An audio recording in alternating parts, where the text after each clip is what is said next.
嗨，大家好，我是周成汉。那目前就读于成大公资管。那我是这届的考生。那报名学校有台大公工、清大公工、嘉大公工以及我们成大的公管所。那很幸运的就是都正取。那最后决定是去清华大学的公工所继续学习这样。那请问一下，你当初选择大硕的原因是什么？其实我在大三下的时候就已经决定要考研究所，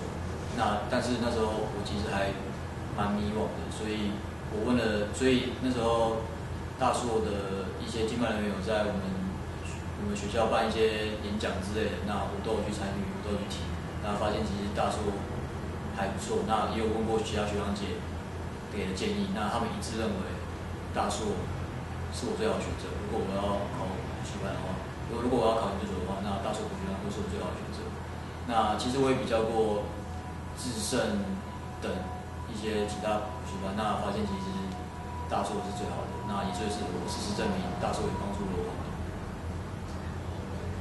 你顺利考上，大硕给你最大的帮助是什么？大硕给我最大的帮助不外乎就是除了帮助我考上学校以外，那其实因为我考的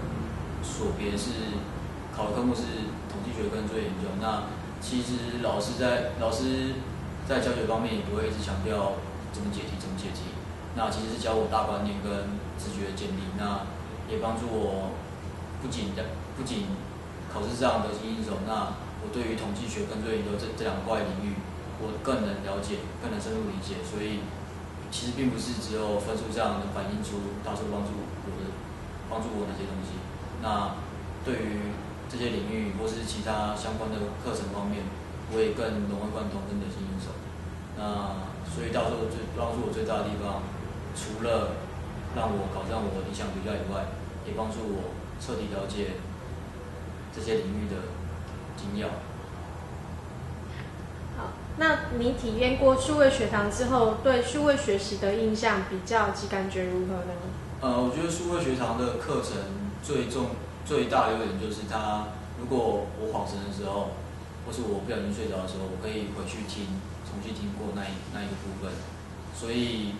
弹性其实非常的大。那面授课程的话，可能我一个晃神，一个不留神，老师就讲过去了，那我可能就要自己私底下再做功课做努力。然后数位学堂课程的话，也比较弹性一点，因为我可以自己安排我的时间，可能我这礼拜状况不好，只能看个1、2堂。那可能我这礼拜状况好，我可以看个2、3堂都不是问题，所以我觉得弹性方面是还蛮大的。那可是它相对于面授课程，可能就比较少跟老师有互动接触。那但是我这方面的话，是因为李耀老师会安排一些客服的课程，就是他自己会亲自下来台南跟学生讨论问题，所以我觉得很好。然后上数位学堂的课程其实没有什么太大的问题。那上课过程中，哪位老师给你的印象最深刻？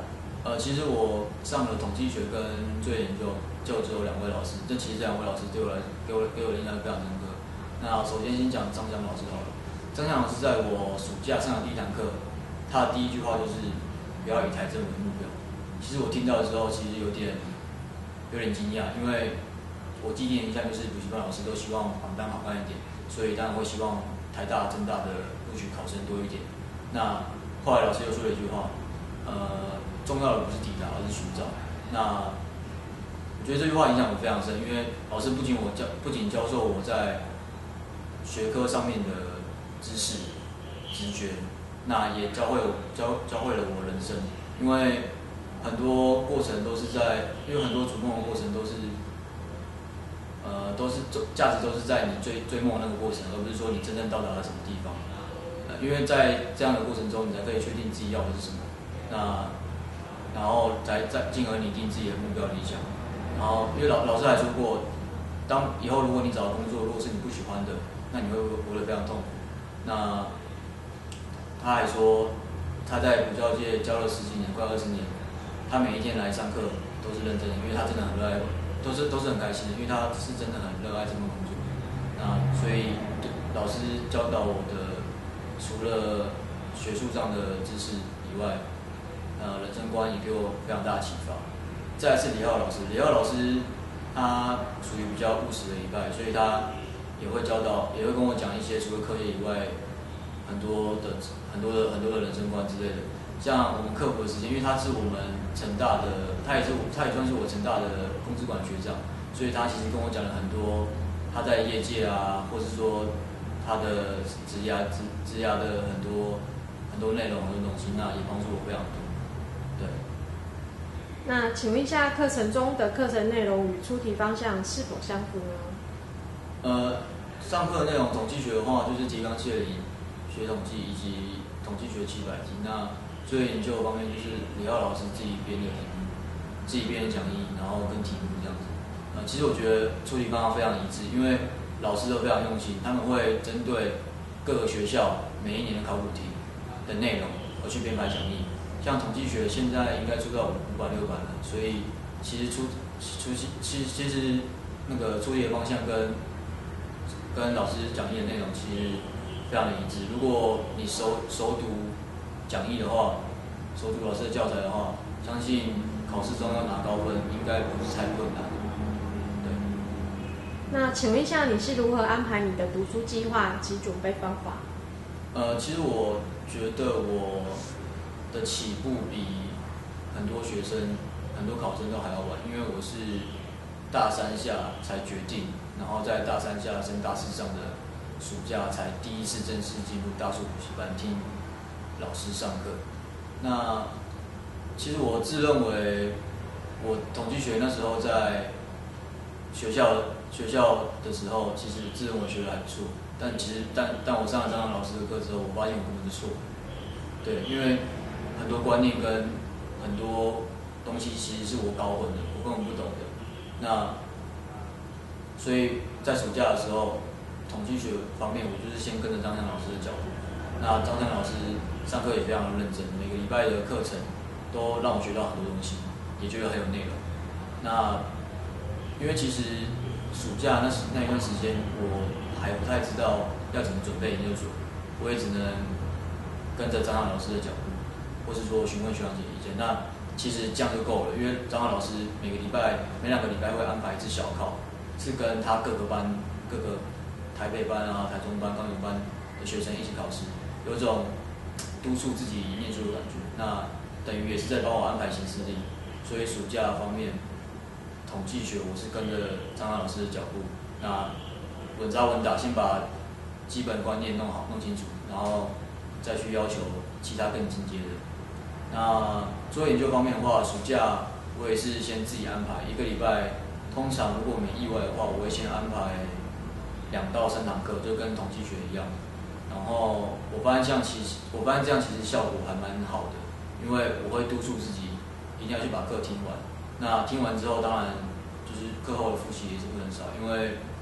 如果你不做课后复习的话，你下次去上课，你可能就不知道老师在说什么，因为都忘光光了。所以其实做研究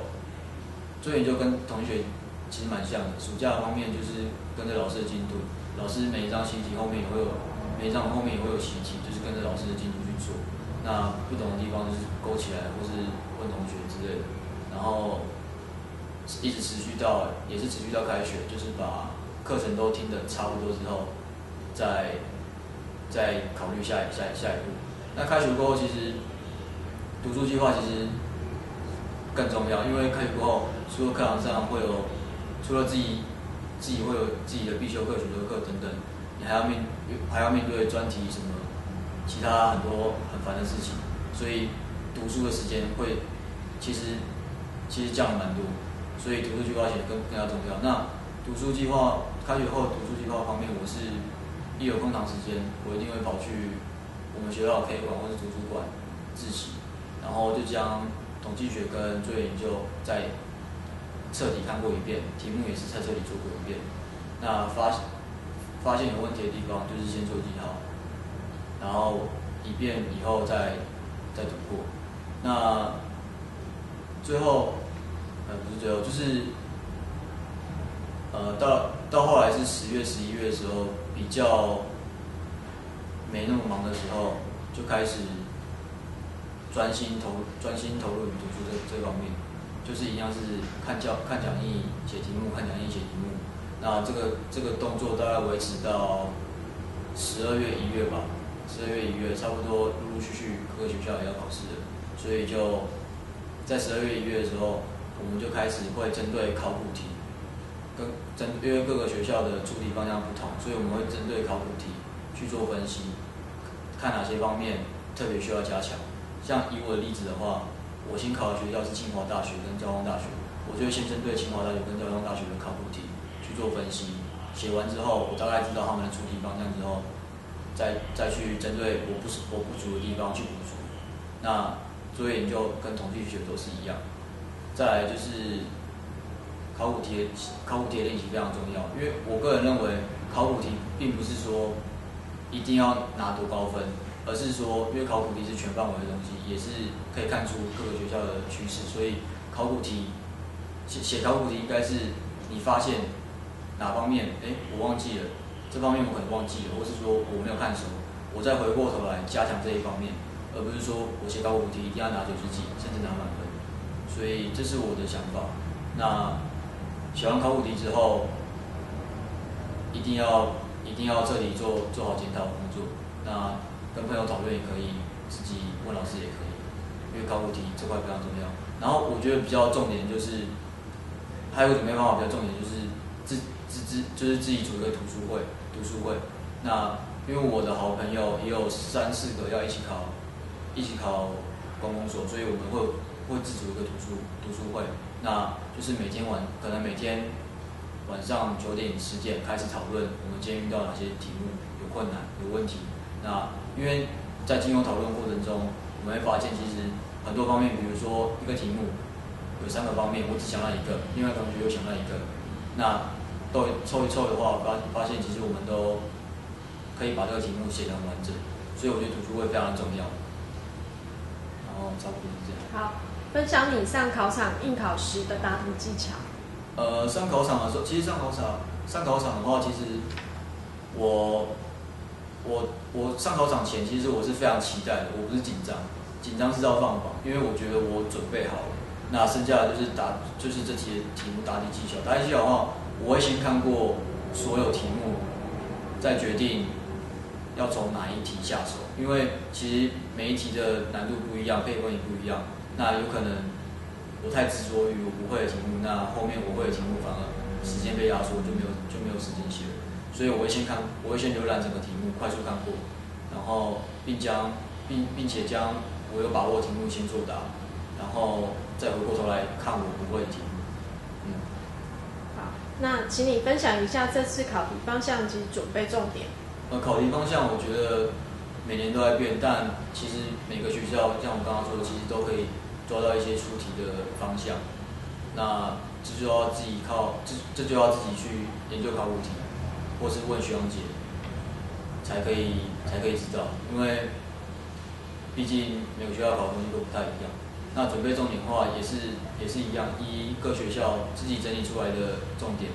再去研究，再去读。这样子的话，应该会比较轻松。好，那可以麻烦你送给学弟妹一些勉励的话。学弟妹的话，我就觉得你们可以早一点确定自己的目标，然后早点定出自己想要干嘛。想要考研究所的话，就努力去达成，对，然后也不要半途而废，因为中间一定会有中长期。那如果撑过去的话，就是你的。那最后我在 TKP 台湾知识库实现我的梦想，那你也可以。